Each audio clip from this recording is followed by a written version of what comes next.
Kulit. Medyo naging brownish na yung dahil sa bagong lagay na talisay.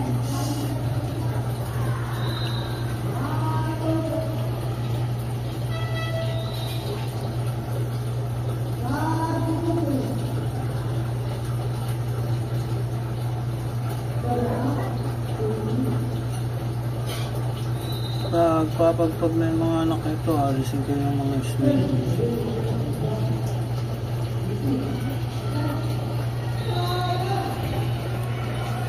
Diyan, mga snail, alisin ko yun.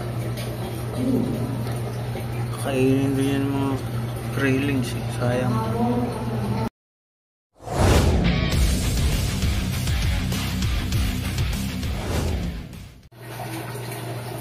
Yun mga boss, time check. May napansin lang ako kakaiba dito. 5:28 AM. Masasara ko lang ng tindahan eh. Naghulog ako ng ating pagkain. Ganun madalas ko ginagawa. Basta madilim pa. Ayan, pasikat ito. Pansin ko lang kasi ay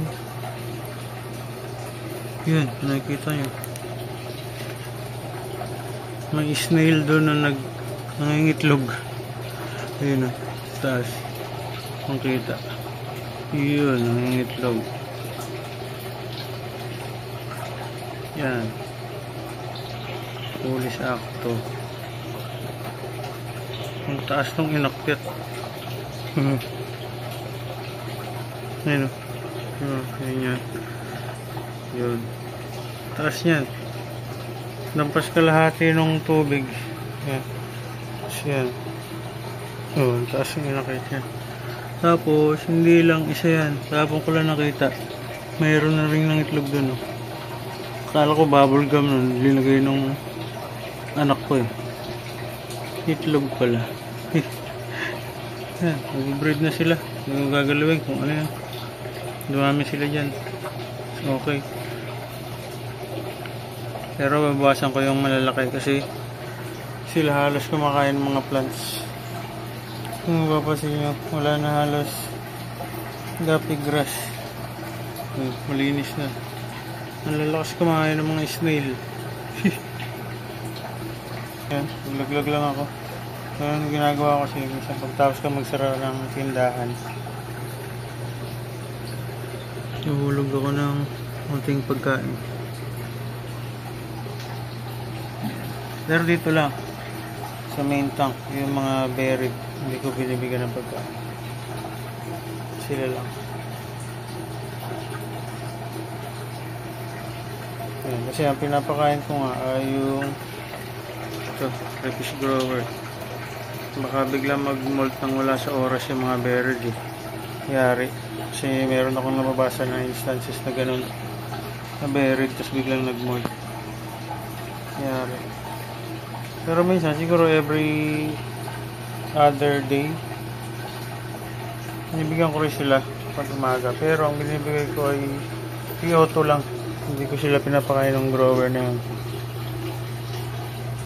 Yan, medyo nag-ano ulit yung tangke nito kasi bagong lagay ng talisay ulit kasi naubos na eh. Ito rin, medyo nanilaw na yung ano, bagong lagay rin yung talisay ulit dito. Yan. Ito rin, ayan, kaya medyo mapula ulit yung kulay nito. O yellowish. So yun lang. Ibang napansin ko. Ayan, napuputrip na sila ulit. Pansin ko lang kasi silog pinakataas may nangingitlog na snail. Ayan. Ayan lang. Yung gagalawin niya mga eggs na yan, bala yan dyan. May dalawa na yun, saka yun. Ay, tatlo na. Ito po. Bago lang to. Bago lang nakita. Ito lang nakita ko kahapon kasi yun lang meron. Ito ngayon lang dito, bago lang. Pero yung pinakabago, hindi pa tapos na.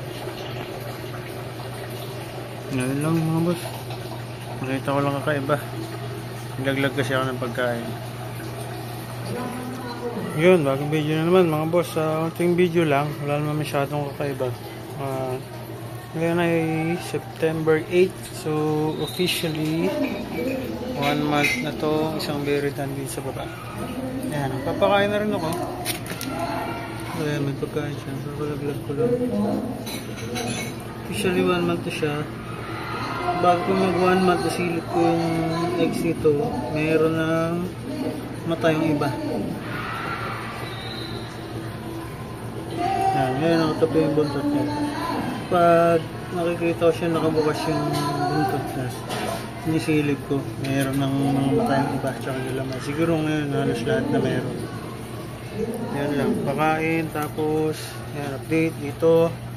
Kung masisilip nyo, ito natin onte. Ito, malapit-lapit na to. Mahirap mailap talaga to. Basta nakakita siya ng ilaw, tago agad eh. Kumakain lang yan, kaya hindi agad kumakain. So ito, malapit-lapit na to. Siguro ilang araw na lang to. Ito, ayun ang kumusilip mo. Siguro wala nang 1 linggo yan. Dadrop na rin yan. Naalisin na natin yung mga snails. Tapos dito, ayan, labasan lahat. Kasi nagpakain tayo. Medyo malabo yung tubig. Hindi naman yung labong madumi. Medyo brownish kasi 3 nga nilagay natin na talisay leaves na. Ayan na. Malapit na naman maubos. Nagpakain tayo, labasan yung mga isda. Pinapakain natin pa rin dito sa taas. Total wala pang berry dito. Ay ito. Para ano, mabilis sila lumaki. Nung try ko yan, parang 1 linggo, ilan agad yung nag-molt eh. Parang 2 ba yun? Na-try ko yan, natapat lang. Pero pansin ko lang, mas mabilis mag-molt. Ito yung pakain ko. Hindi ko inaalo ng iba, yan lang mismo. Kasi maski yung isang yung blue jeans natin na babae na yun, mag-molt. Yan. Tapos yan lang, yung setup, ubos na yung mga ano natin, guppy grass, dahil inuubos ng snails. Ayan o, kukulan sila dyan o. Yung nahuli ko nga kaninang umaga, yung mga itlog ng snails. Yan, bago lang din. Yan yung pinakaunang itlog eh. Akala ko nga may nagtapon lang ng bubble gum. Kasi ito, nahuli ko pa yung nangingitlog yung isang snail. Singit ko lang yung video dyan. So yun lang naman mga boss. Nag-video lang ako ngayon dahil ano nga, dito sa isa. Ito na, officially 1 month na siya. Na-berry sa atin. Yan, natin kung masisilip natin yung kanyang edge. Batok. Yan. Yan natin. Yan. May mga orange pa, egg yolks. Pero ayan o, karamihan na lahat. May mata na, tsaka galamay. Pero kulay orange pa, sabihin may mga yolks pa. Hindi pa talaga full developed. Yun sa isa kung nasilip nyo, halos wala ng orange, wala ng yolks. So, siguro, hindi naabot ng 5 days yun. Pagpag na tayo. Or may makikita na tayong makaano mag-isa doon. Makatanggal na. So, yan. Yan natin siyang na. Kumakain lang yan kaya lumabas. So, yan. Naglaglag tayo dyan ng PO2. So, yun lang mga boss. Short video lang. Bukas Monday, water change day ako dito. Isang female natin kasi lalo na to. Pag water change natin, alis na yung snail, alis na yung kung may makita pa akong gapi dyan. Tapos yung ibang gapi grass na nandun sa loob, idadagdag ko na dito. Baka yung hide na ginawa kong maliliit na nandun, hindi masyadong kita. Ito, binabad ko na sa tubig eh.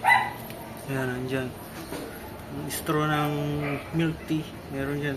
Isingit ko lang din yung video paano ko ginawa. Tapos yan, idugtong ko pa. Lumulutang kasi yan eh. Siguro didikitan ko na lang ng bato sa gilid para lumubog. Tapos yan, linagyan ko rin yan ng mga ano, sa loob. Yung elbow na PVC na yan, na yung mga milk tea na straw. So yan, yun lang, simpleng video lang muna ngayon mga boss. Siguro ayan, i-isolate ko na rin yung ibang malalaking false nails natin kasi grabe, inaararo nila lahat ng madahanan nila na pwedeng makain. So ayan, lalaki oh, diba sila yun, 5, 6, 7, 8, 10 malaki kasi mga ganyan na lang. Siguro magtitira ako dito, 2 malaki na lang. Ayun po, sa likod pala titira ako 2 malaki para kahit paano control naman yung bilis ng pag-ubos ng mga aqua plants. Kasi imbes na maraming nakakain pa yung crayfish natin, ang nakikinabang yung mga snails eh. Ang gagaling yung market dito, pag nakakapit na ang kapirasong plant, magpapahulog na. Tapos meron na silang hawak na kapiranggot na plant. So yun lang mga boss, maiksing video lang to. Yan, try nyo rin to, mga gusto mag-try. Baka sa inyo effective din. Ayan.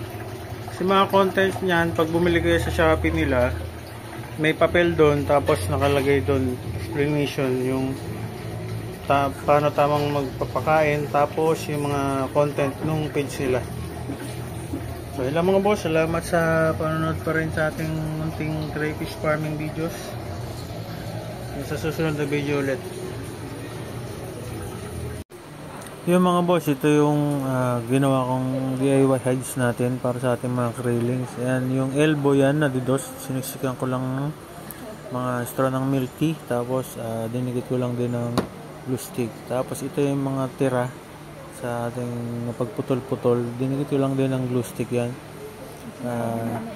Kasi yan lang yung mayroong available dito sa atin. Alam niyo naman na budget meal lang yung ating setup. So kung anong available, yun lang yung gagamitin natin. Basta ang gawin nyo lang, lagyan nyo ng bato sa magkabilang gilid para lumubog. Kasi pag di nyo nilagyan ng pabigat, lulutang yun. Ayan. Sana makakuha kayong idea dito.